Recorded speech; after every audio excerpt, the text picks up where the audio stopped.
BRS మాజీ MLA కంచెల Bhupal రెడ్డిని పోలీసులు అరెస్టు చేశారు. నల్గొండ మున్సిపల్ కార్యాలయంలో కేటీఆర్ ఫ్లెక్సీలు తొలగించడంతో భూపాల్ రెడ్డి ఆధ్వర్యంలో బీఆర్ఎస్ శ్రేణులు ఆందోళన చేపట్టారు. అధికారుల వైఖరిని నిరసిస్తూ మున్సిపల్ కమిషనర్ ఛాంబర్ ముందు బైఠాయించి నిరసన తెలిపారు. దీంతో భూపాల్ రెడ్డితో పాటు పలువురు కార్యకర్తలను పోలీసులు అరెస్టు చేశారు.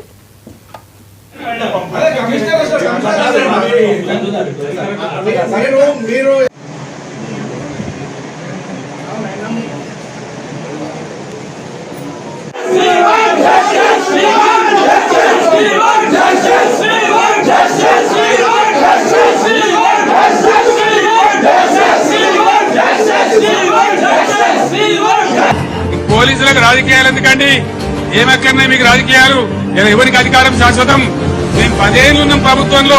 మా మీద కూడా కొన్ని కుక్కలు మొరిగినా గానీ ఏమని పాపాన పడిపోతాడన్నాం గానీ మేము ఈ దౌర్జన్యాలు చేయలే, మేము అటుపోలే, ఆ దారి పట్టలే.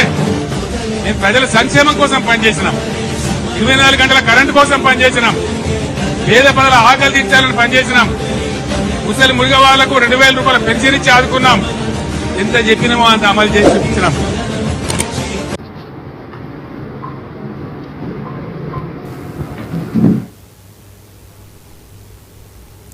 మెదక్ జిల్లా నర్సాపూర్ మండలం